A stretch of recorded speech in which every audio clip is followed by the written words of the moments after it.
Hello and welcome to the Actual Magician's Bookshelf. Yes, I am an actual magician, and here in episode 32 we're going to be covering everything from the Imitation of Christ to the Temple of the Cosmos and several books in between as I explain something I'm calling Occult Sacramentalism.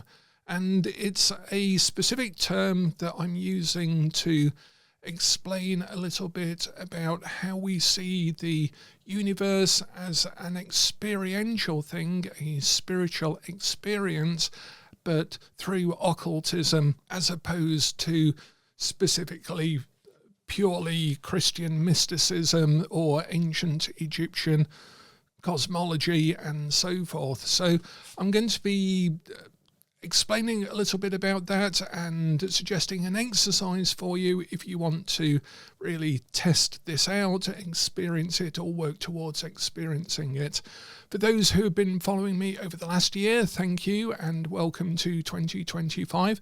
You'll notice I managed to get rid of the beard, which I was wearing for a 1-year experience, in order to do my YouTube videos to see if I would enjoy that, if they were going to be any use to people. And so I've decided to continue on this year, but I've lost the beard with just one minor scratch in the process.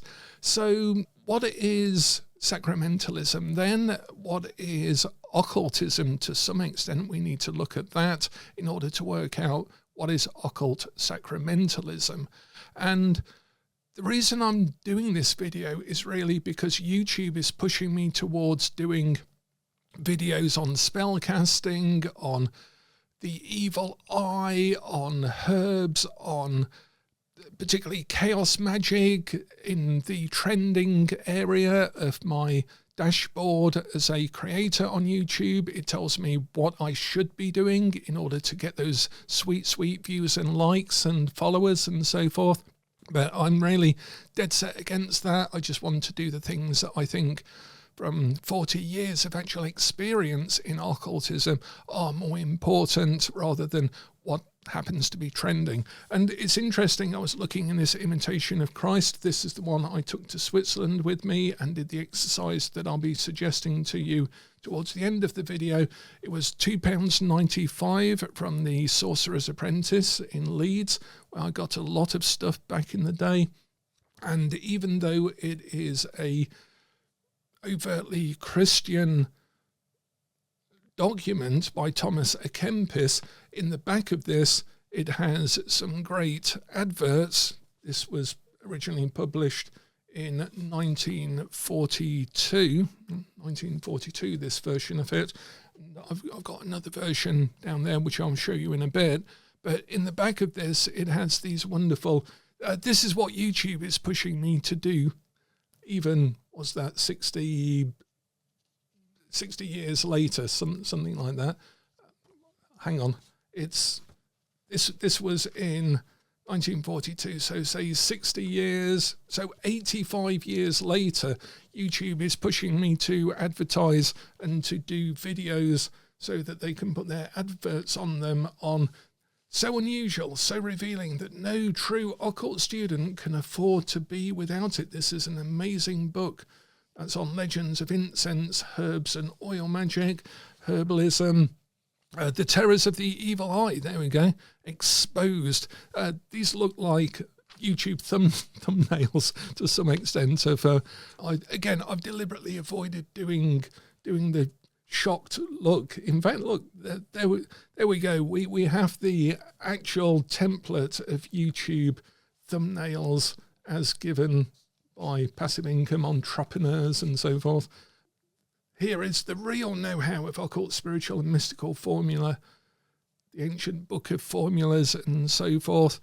I used to love these back in the day. They were never quite... Oh, here's one on candle magic, a candle to light your way. At last, you too can know how to conduct a candlelight service.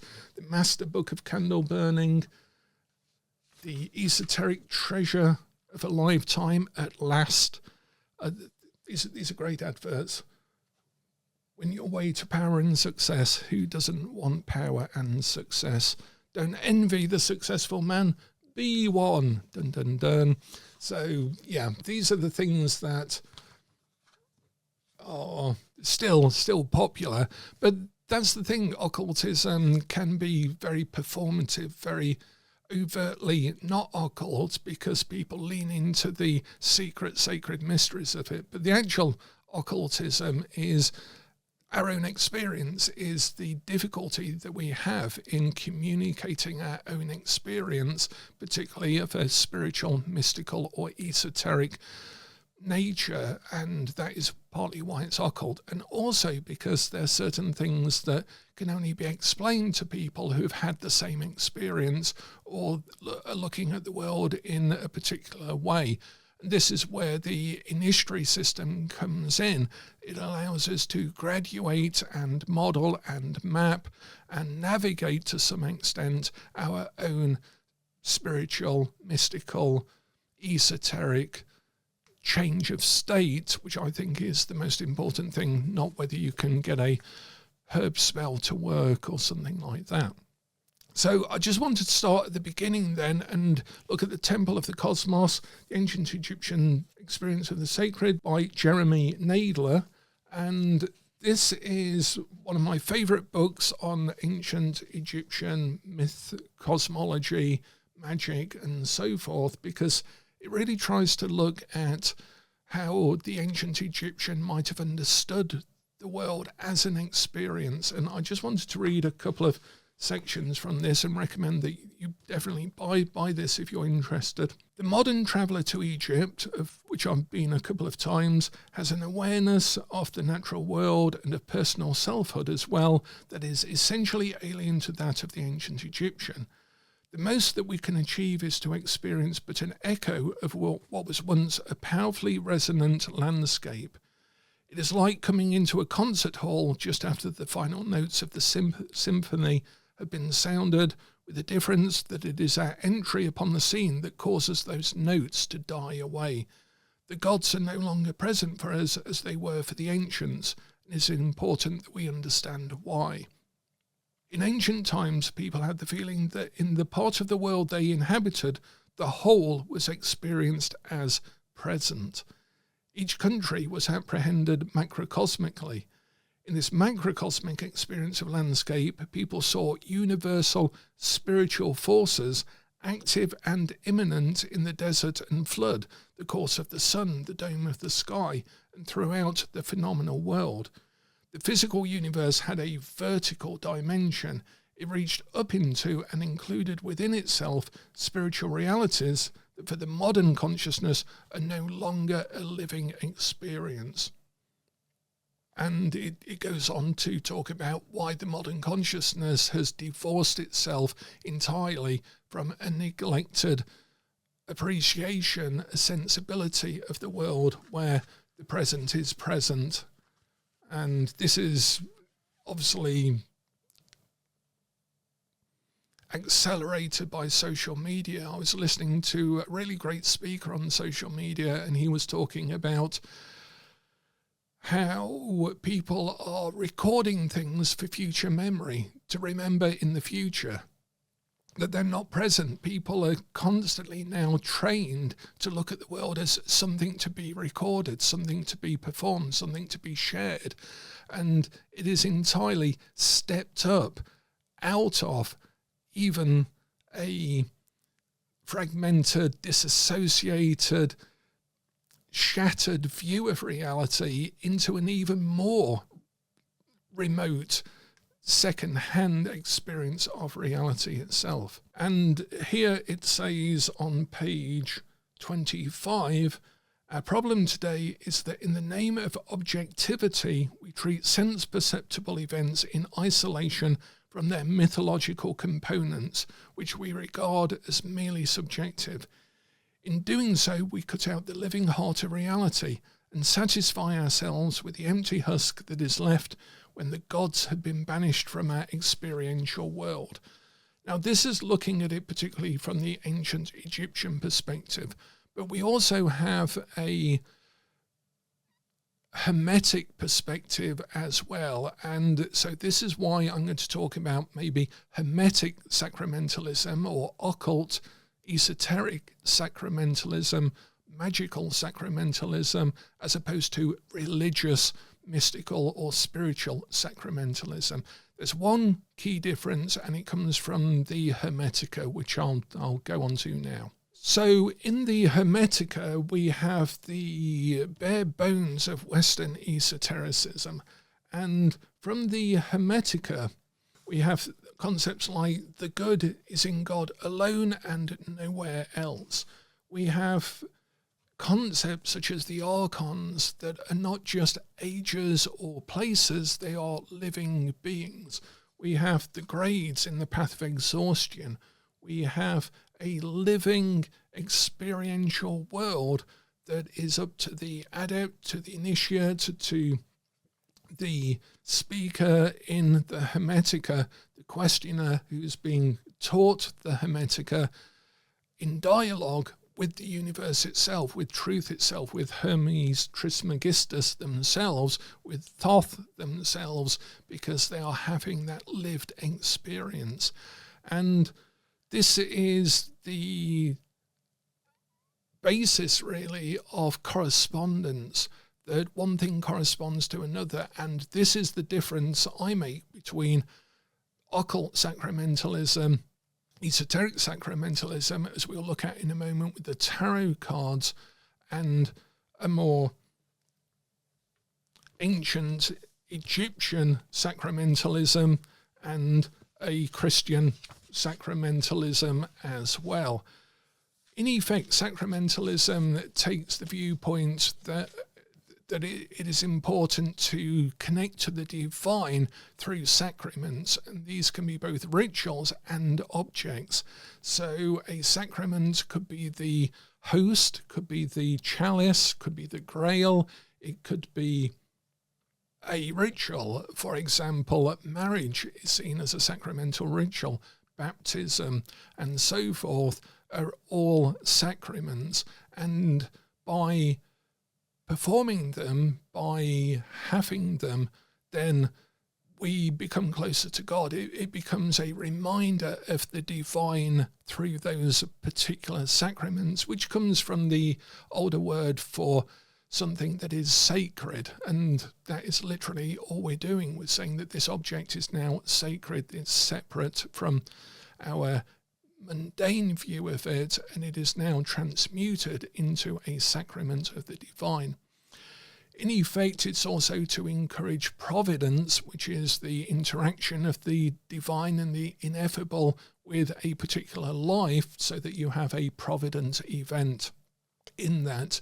And that can be, in effect, invoked almost, or evoked through the sacrament itself, through the performance of a ritual, through the performance of, candle magic at the back of this book and so forth, that there is a connection that is made through a sacrament or sacramental offering, for example. Now, in terms of the Christian view of sacraments, I'd recommend this particular book, Andrew Davidson, Why Sacraments? Written from 7 years of teaching candidates for ministry. This introduction is for Christians of all traditions. Why Sacraments? And he talks about the 2,000 years of Christian theology on sacramental themes, and argues that since Christ stands at the centre of the sacraments, they should be firmly placed at the centre of all Christian life more than they are today. Because sacraments and sacramentalism in the church, and I use that term very widely, is problematic or a constant conversation in theological discussion, because the problem with sacraments is that they can rapidly turn into a form of idolatry, a form of talismanic magic, as opposed to being seen in their more Christian religious point of view. And the reason why I talk about occult sacramentalism is because occult sacraments are everything. Through the Hermetica, through the understanding of the world as an exemplar of the deeper patterns within it, then occult sacramentalism is through correspondence. And correspondences are not bound to any cultural, religious, theological, spiritual or mystical tradition, in a sense that we can make a correspondence between any one thing and any other thing, and through that we can inhabit a lived form of universal occult sacramentalism. In effect, going back to the ancient Egyptian view of things, we can make the universe our sacramental experience. We become a living sacrament in the process of inhabiting the world and engaging with it through correspondence. And we'll see that in the tarot cards in a moment as well. But before we do that, I just wanted to mention a couple of books of interest for both tarot readers and occultists and people following through a path of Christian mysticism, of Lectio Divina, Divine Reading. This is something, and these two books by David Foster, this one and this one, which I think is perhaps, if you're going to buy one of them, I'd recommend perhaps this one first. It's a bit more practical. Renewing the Ancient Practice of Praying the Scriptures. And it's really interesting because it comes with a format that allows you to read into things in a divine way. It's actually a form of prayer, but it's a form of prayer that is on successive levels, on successive grades. So if you followed some of my other videos, you'll know about the formula Pardes in Kabbalistic study of Peshat, Remez, Drosh and Sod. These are literal ways of experiencing, interpreting the universe, symbolic ways, extended ways, and then the secret, occult core of things that is the realization of the truth of a particular thing. So Lectio Divina is a way of looking at reading sacred texts, of which I think tarot is one, because it is a way of reading meaning into the universe, that this is a good way of looking at it, as well as the formula of looking at a tarot card literally, symbolically, through extended correspondence to other things, which is where the secret of correspondence comes in, and then through experience, revelation, and connection to the core or strange attractor meaning of each individual card as well. So Lectio Divina, these two books are very good, I recommend them, and M. Basil Pennington's one I think is the more practical of the two. So let's just take a look at the tarot way of looking at this, and then I'll return back to our Imitation of Christ idea and a practical exercise for you if you want to try it out. So in an occult sacramentalism, we have that pictured, illustrated in the tarot by these two cards here, by the Ace of Pentacles and the Ten of Pentacles. And basically we can see in one that we have the full materiality given to the world from the divine hand, from Kether, and we have the garden that we have to leave, and that takes us back on our journey to the mountain that we can see on the card in the distance, which is where the Fool will eventually be, which is the pure spiritualization of the universe back from the material that is given. And we have the Fool's journey hidden on this card because we have the gateway, the archway again, and we have the Tree of Life, and we also have the nascent Fool with the dog ready to leave the lowest point of matter down here, go back through the gate and go back through the journey that the universe is constantly going on, which is the union of matter and spirit, the divine and everyday life, through the sacrament that is given to us of the entire universe, matter and time itself, of which Plato said time is the moving lightness of eternity. And when the magician says as above so below, it's also as within so without, and it is also as now then always, because we are both in time, space and time. So the magician is the cosmic sacrament, the occult sacrament of the union of above and below, inside and outside, now and then. It's all the one thing, and it breaks into duality because we have a consciousness that feeds back on itself and creates a narrative of the universe as it seems to exist, which is where we have the world card at the end, again with the four elements that we have on the table here. As we're creating it, the mind is creating the universe as a mental experience, and therefore it makes it dualistic, makes it conscious, and this is the magician seen as an illustration of a occult sacramentalism. The high priestess is the veil then that is behind awareness, that is a non-identity state of not being present in oneself, but being present in the world itself as a state of awareness, as a state of consciousness. And this is why no man may ever see Isis unveiled or God's face to face, lest they be destroyed, because no man is the occult title of Nemo, meaning master of the temple, which is above the abyss, which is behind the veil, above the veil, and up at the top of the two pillars. Again, the tree of life is now hidden because this is the projection of the map that we've made, and we're now behind the veil, so we don't need the map. We're actually living the map in real time. The Empress is the universe itself.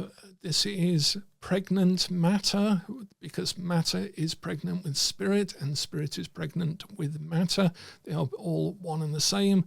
Venus here is the symbol that on the tree of life is the only one that covers the whole tree of life, so it is entirely unified. The Emperor is then empowered to rule over matter in the sense of engaging with it, because you can only have power when there's apparent separation and duality. You have to have something that is controlling and something that is controlled, and you have to have two things for that to happen. And so this is the regency of matter within the spiritual world itself. The Hierophant then is the outer church, is the teaching, is the apparent nature of the universe, codified, structured, organised, very Taurus sort of thing to do in the correspondence of the card to Taurus. In terms of numerology, the 5 is the pentagram, therefore making spirit and matter all one thing, dividing it into the 4 elements.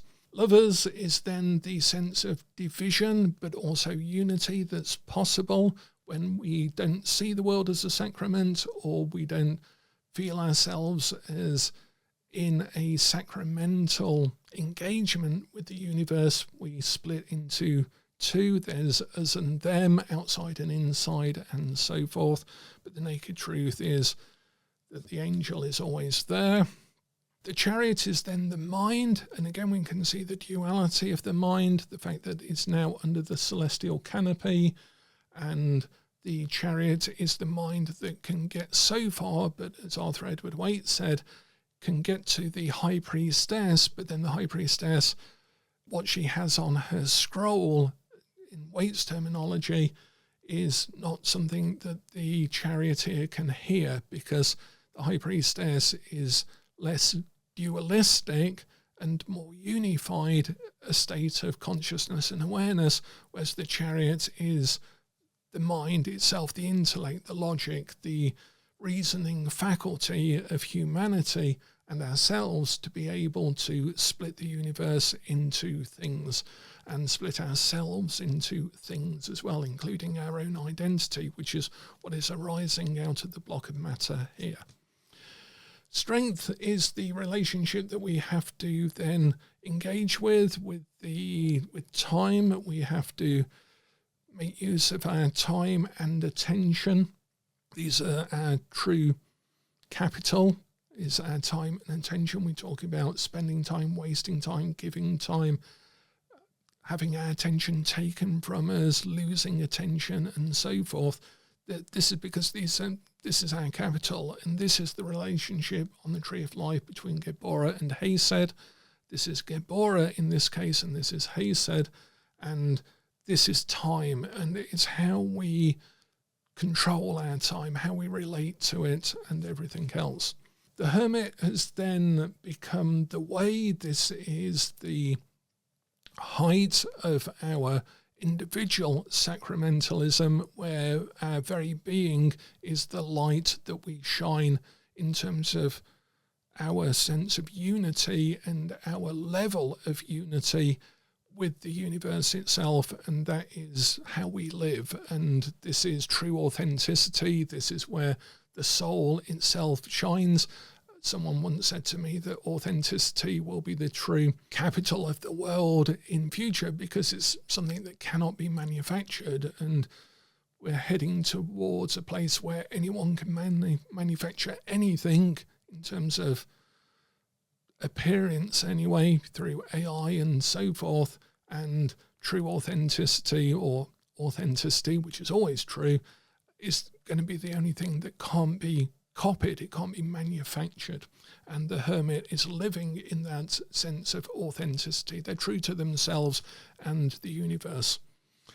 The wheel is then the height of the cycle between the start and end of the Major Arcana, is the sense of unity, where we have the true sacramental center of things, and the circle that is everything is a sacrament, but it is what we place in the middle that becomes the thing that everything turns around. And usually it's our identity that appears to be in the middle, but when we resolve that into the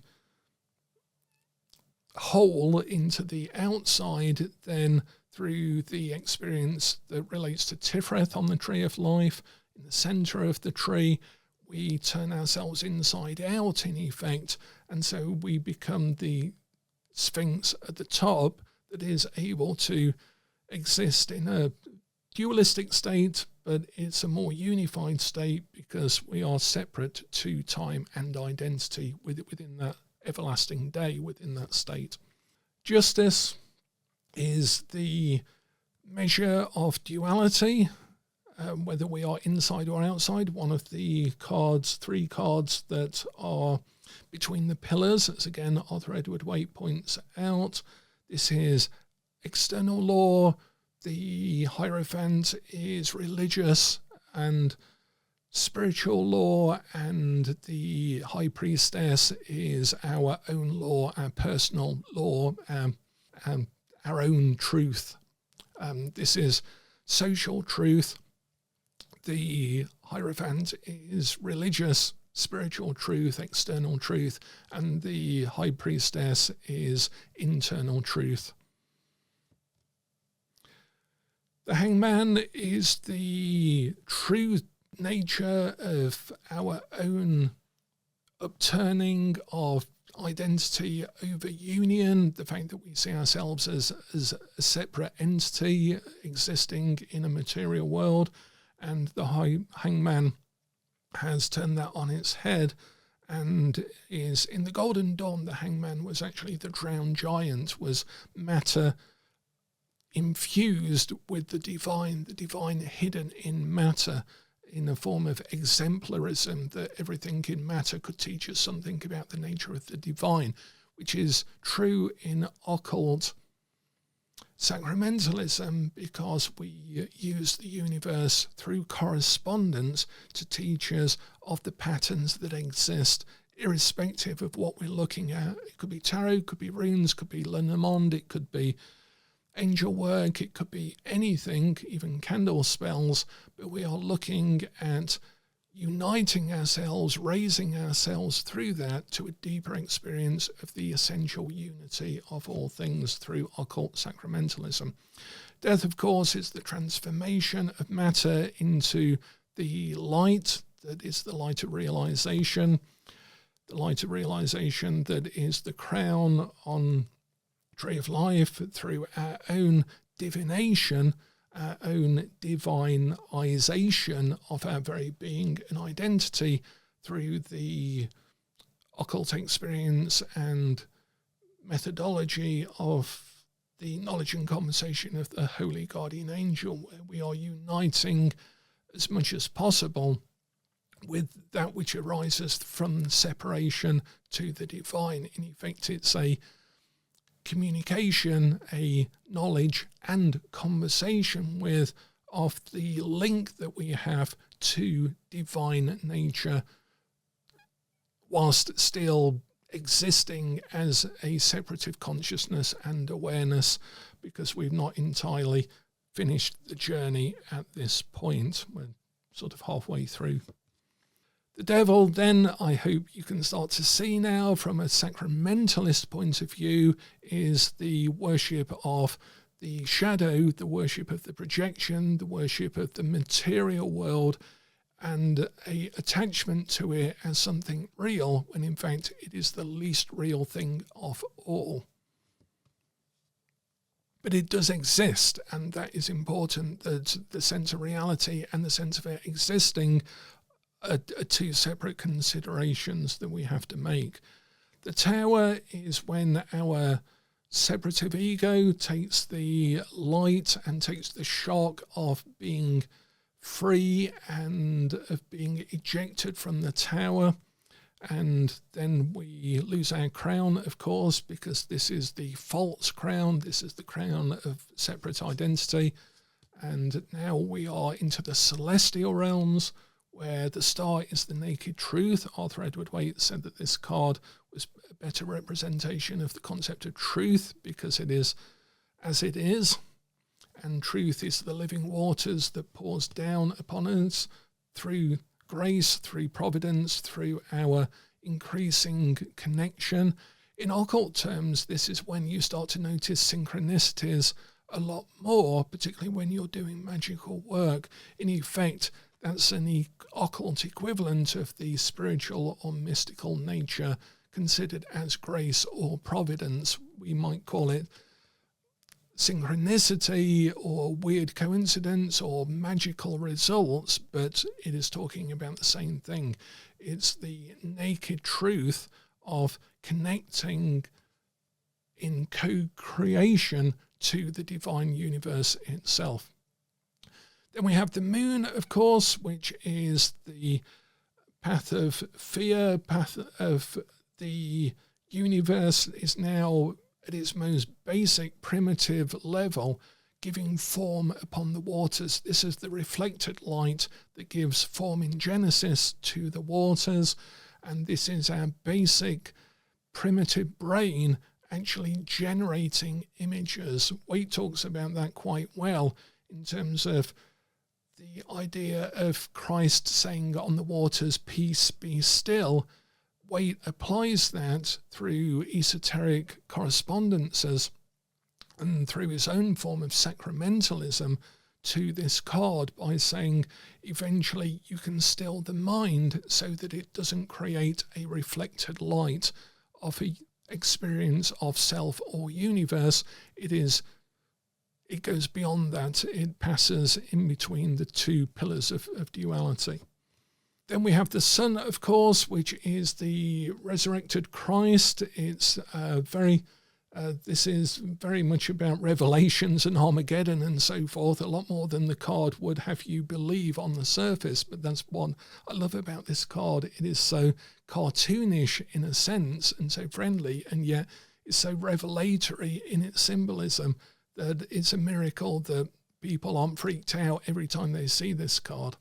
But this is pure awareness, pure consciousness, the Christ spirit in effect, becoming one with Christ in a esoteric way, in a spiritual way, through that Christ nature being symbolic, again, another symbol. Each thing is a symbol of something. All things are symbolic of a singular, esoteric, occult, spiritual, mystical, even religious truth that is reality as it is. And realizing that, obviously, there is the call into another life. This is the life beyond the material, while still arising in the material of recognition of the spiritual divine nature of all things. And then, of course, we come to the world that we saw from our two cards at the beginning, that we have the four elements, we have the unity of the divine name. So the divine name is now hidden in the universe itself.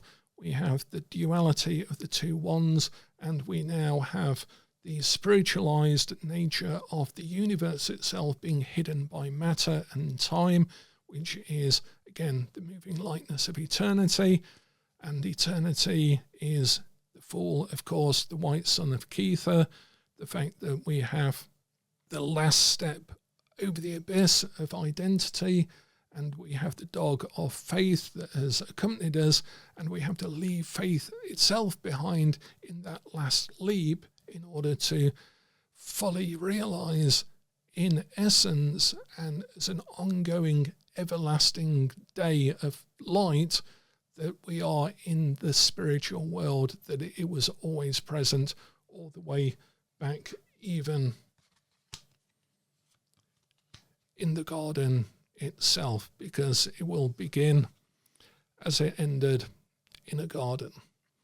And that's a way of saying, in effect, occult sacramentalism as being present in the world, that all acts of magic, all acts of meditation, contemplation, initiatory state changes and so forth are to serve the truth and serve our ability to sacramentalize our own existence within the world.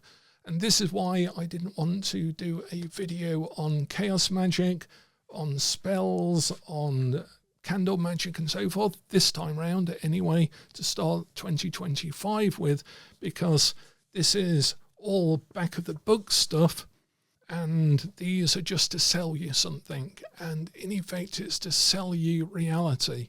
It's to make reality a thing that is somehow sold to you, and to keep you inside it so you can buy more things in order to experience reality in some other variation. But as my occult teacher once said to me, eventually, when you realize that everything is just ice cream, it doesn't matter what flavor of it is, you get bored of ice cream.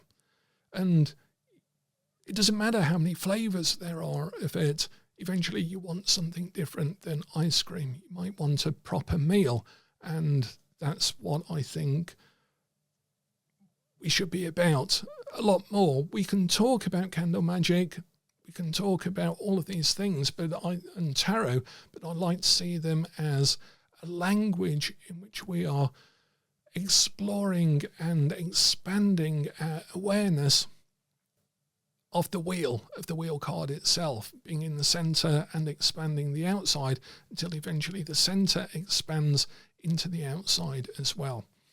Now, in terms of an exercise, one interesting thing you can do is with the Imitation of Christ, and here's the other version of that. This one is by Dover Books, Imitation of Christ. And this is exactly the same. It's divided into short chapters: resisting temptation, avoiding rash judgment, and so forth. I've done this exercise a couple of times, and I did it for, it takes about 2.5 months to do if you just read the introduction bit. And there's some stuff at the end as well, which is in a sort of separate book. Just find here. So there's book 4 at the back, which is more of an explanatory sort of text. But the basic chapters are quite short, and there's 64 of them. And so what I would do is every day take one of the chapters, starting at chapter 1, which is, chapter 1 is, if I recall correctly, this is all from book 3. So here begins the third part of Inward Conversation, of the inward speaking of Christ to a soul. And I think, I did book 3. Yeah, it's book 3. So each of them I just took as a contemplation exercise for the start of the day. Chapter 22 of knowledge of our infirmity and of the miseries of this life. And I just worked with that, thought about it during the day, tried to enact it, live it to some extent. It is about the imitation of Christ, and that man should remain with God above all things on that day, of remembering the many blessings of good on that day, and so forth. And because I wasn't coming at it from a Christian point of view or a religious point of view, this was as satanic and chaos magic to my existing state at the time. Both times I did this, second time was slightly different. That I struggled to do it. It was a challenge to really do it, because I needed to explore how I could divest some of the religious connotations, church, hierophant, front-facing connotations, in order to get to the core of it and be able to see the sacrament that is at the core of this in my own life in correspondence to the universe, as opposed to believing the surface. And it doesn't matter if someone's selling you Satanism, Sethianism, ancient Egyptian occultism, or anything else, or Christianity. It's surface. It's always surface, because it's always symbolic, and it's symbolic of the truth itself. So I hope that this has not put you off over the next year, because I'm going to be doing a lot more videos on the deeper side of occultism, the spiritual side of occultism, the initiatory side of the esoteric, and so forth. And I will be dipping into things like, how do you make a spell work? What is my history with chaos magic, ceremonial magic, tarot, and so forth. Going to be looking at all of that as ever, particularly tarot over the year, because I see that as a language we can use to speak to each other, irrespective of any of the surface belief systems and value systems that might be above it. So we will be doing a lot of that as well this year. So if you've got any questions, I'm more than happy to answer them. Just drop them below, and I look forward to seeing you in future videos, hopefully weekly, over 2025. So thank you for giving me the time. Hope it's been interesting or useful to you. Thanks a lot. And until next time, of course, as ever, the worker is hidden in the workshop.